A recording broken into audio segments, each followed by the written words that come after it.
ირაკლი კობახიძეს სიმართლე გეტყვით არ ვიცი რისი თქმა უნდა, მაგრამ ვიცი რომ დღეს ირაკლი კობახიძე ლაპარაკობს ხან სტატუსებით, ხან მისი პროპაგანდისტული მედია საშუალებების მიკროფონებთან მხოლოდ, მაგრამ რეალურად კობახიძეს ხალხში გასვლის ეშინია დიანა. არა, ჩვენი არხის მიკროფონებთანაც მუდმივად მოდით ეს მაგას ნუ დაუკარგავთ. ნებისმიერ მიკროფონთან საათობით შეუძლია იდგეს და რუსუდან დუბაძია თუ კი ბატონო, მაგრამ ეს დიდი მადლობა, დიდი მადლობა. ეს არ ეშლება მაგ. კი ბატონო. დიდი მადლობა. დამასრულებინეთ და მე დამასრულებინეთ ჩემო ძვირფასო და მე მისაყვედურეთ რაც გაგიხარდებათ ყურადღებით მოგისმენთ.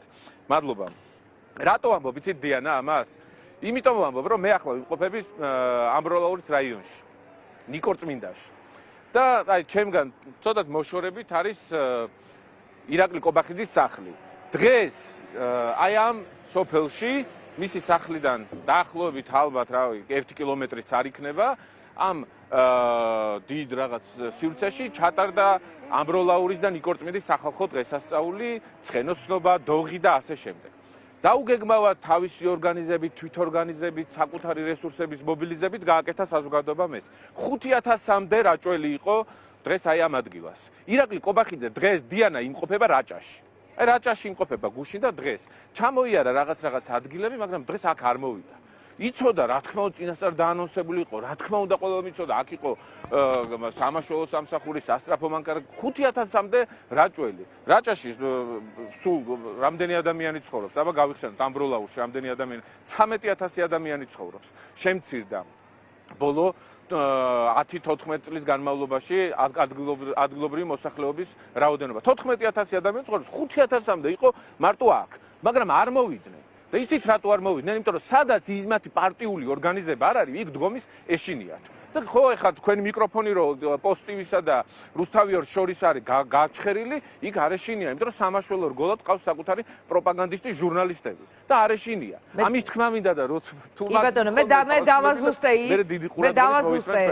კი ბატონო, მე დავაზუსტე ის, რასაც ხედავ დრო და დრო, როცა ის დგება კომენტარზე, სადაც არის ჩვენი მიკროფონიც, ის საათობით, ანუ არ გაურბის კრიტიკული მედიის კითხვებს, მაგრამ გაურბის თუ არა საზოგადოებაში, ეს ვთქვათ, ისეთ ადგილებში, ეს ვთქვათ, თავშეყრის ადგილებში არა, არ მოდის ჩვენთან ეთერში.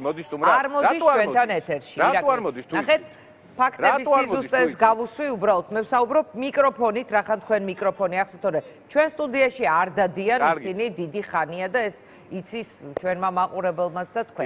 კი ბატონო, მოკლედ ხო და ისიც ამას გაუსვათ ხაზი ვიდრე ის რომ გონიათ რომ თქვენს მიკროფონს რაღაცა დიდი პატივისცემით ეპყრობა. არა, ამას არ ვამბობ. რაღაცებს ეძახის და არ მომწონს ეკომაგებით ირაკლი კობახიძეს. მართლა არ მომწონს. მართლა არ მომწონს რომ ირაკლი კობახიძეს ეკომაგებით გაუგებარია.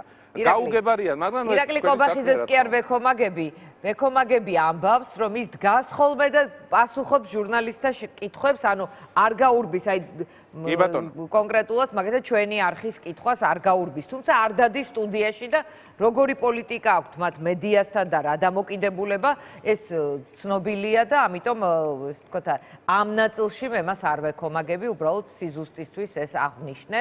თქვენი საყვედური არ მინდოდა. ახლა გეკითხებით, რისი თქმა უნდა დღევანდელი Facebook სტატუსი თქვენი აზრით ირაკლი კობახიძეს, ანუ რა შუაში იყო დღეს ამ თემაზე მისი სტატუსის, თან აგვისტოს დღეებია ხოლმე ძალიან მაღალი მგრძნობელობა აქვს საზოგადოებას ამ ტიპის თემებზე ამ დღეებში. დიანა, ბოდიში უნდა მოგიხადო, ირაკლი კობახიძის სტატუსი არ წამიკითხავს, რეგიონში ვიმყოფები, მოსახლეობას ხვდები, ინტერნეტი არც ისე კარგად იჭერს, შესაბამისად ირაკლი კობახიძის სტატუსზე არ ვარ ინფორმირებული.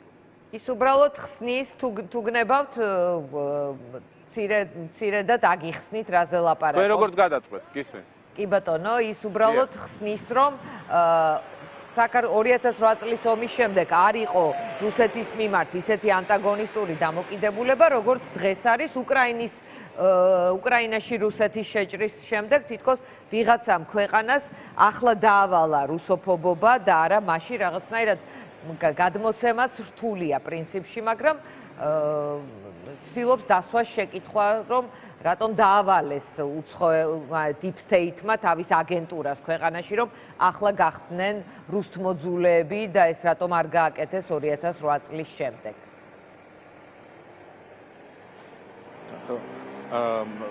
მე ჩემთვის სრულიად გასაგებია მხოლოდ ერთი რამდიანა, რომ ირაკლი კობახიძე საკუთარი პოლიტიკური დღესასრიგით, მესიჯებით, საკუთარი გზავნილებით, საკუთარი საქმიანობით, მათი პროპაგანდისტული მედია საშუალებების საქმიანობით, უკრაინის წინააღმდეგ გადადგმული რაღაცა საშინელი PR კამპანიით, დევნით და მარგინალიზებით ევროკავშირის და ჩვენი მეგობარი ქვეყნების აკეთებს ანტიქართულ, ანტიეროვნულ საქმეს.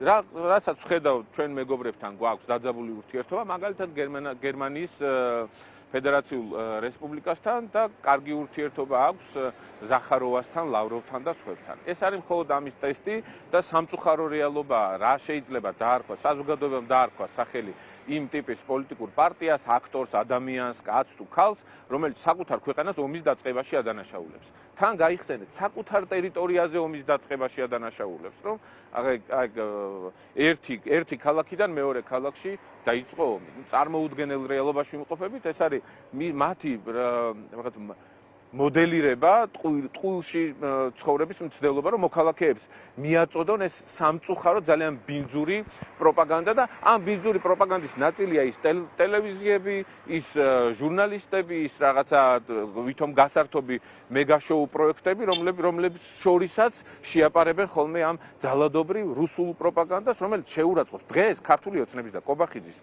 მსჯელობა, განცხადებები შეურაცხყოფს საქართველოს ჯარს, შეურაცხყოფს აგვისტოს ომში დაღუპულ ჯარისკაცებს, გმირებს, წარმოუდგენელი ვითარებაა, რომ შეგეძლოს ყავდეს ცოცხალი მაგალითი, ცოცხალი ისტორიები, რომლის მომწრეც თავად ჩვენ ვართ. მე მართალია პატარა ვიყავი, ბავშვი ვიყავი აგვისტოს ომის დროს, მაგრამ ცოცხლად გაგვიგია გმირობის ისტორიები ქართული ჯარისკაცებისა და ამ დროს ამბობდნენ, რომ თურმე ომი საქართველოს დაიწყო, თურმე მახსოვს ფრაზები, რომ ფუჭი იყო თურმე მათი სიკვდილი, რომ ისინი საზარბაზნე ხორცად დაიღუპნენ და საშინელი განცხადებები, რომლის ციტირებისასაც კი სირცხვილის განცდა მეუფლება, რაც აქვთ ივანიშვილს და ქართულ ოცნებას ნაკეთები.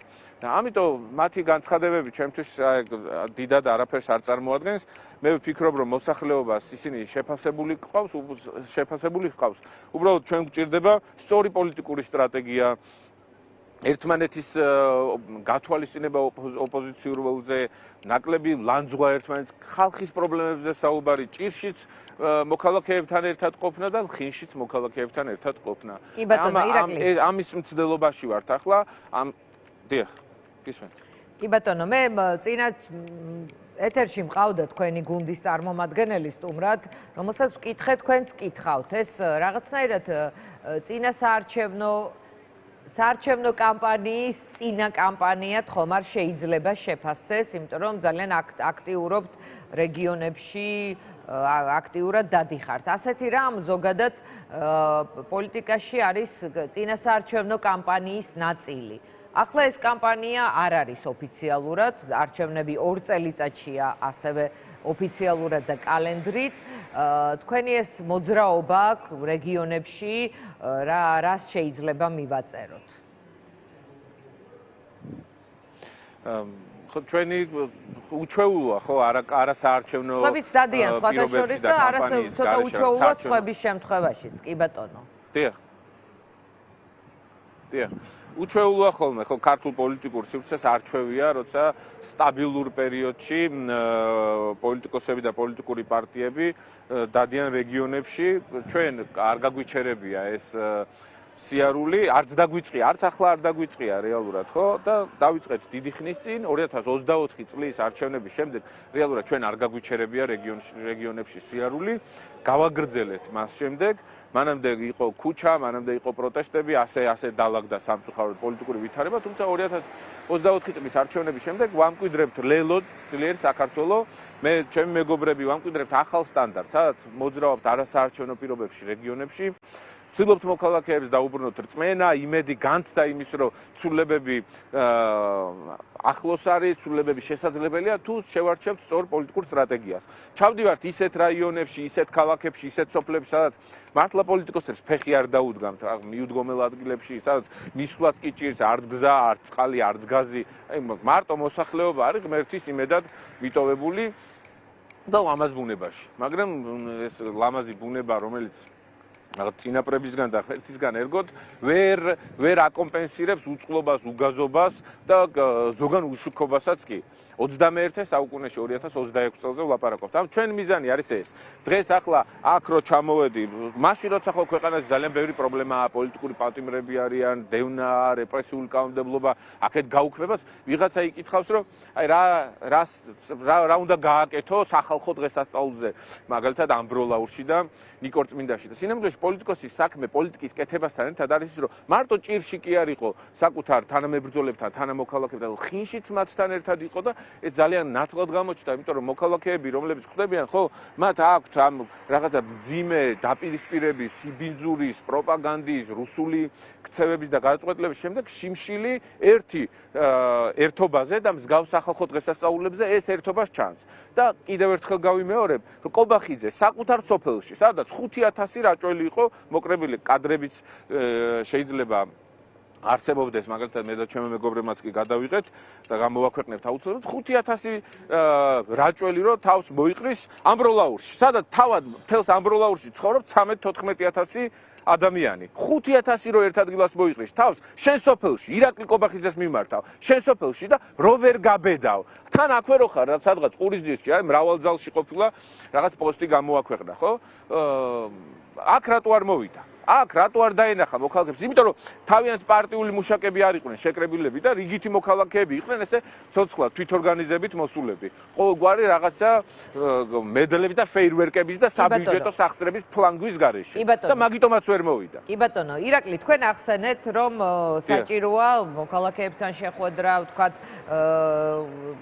ხალხის დღის წესრიგზე გადაწყობა და ოპოზიციურ სპექტრზე თქვით, რომ საჭიროა ერთმანეთის გათვალისწინება. აი რა გულისხმობთ, არის საინტერესო და ასევე არის ბოლო პერიოდის დისკუსია იმაში, რომ ოპოზიცია უნდა გაერთიანდეს, არის გულისხმება რაღაც ალიანსები ან რაღაც სხვა ტიპის გაერთიანება, არამედ ესე დასხდნენ ერთ მაგიდასთან და შეიმუშაონ ეს თქვათ დღის წესრიგი თუ გზამკვლევი როგორ არჩევნებში აპირებენ მონაწილეობის მიღებას. ერთი მხრივ ეს იყო ალიანსის მხრიდან წამოსული 6 პუნქტიანი გეგმა, მეორე მხრივ ეს არის ჯერ საქართველოს ინიციატივა, რომ გუშინ ჩვენ ეთერში თქვა, რომ მეც ჩამოვწერო, ანუ ჩვენი გუნდიც ეს თქვათ შეავსებს ამ სიას, როგორ არჩევნებს ხედავთ ნამდვილ არჩევნებად და არა დეკორაციულ არჩევნებად და ასევე არის ზურაბ ჯაფარიძე თავისი შეკითხვებით ვიდეო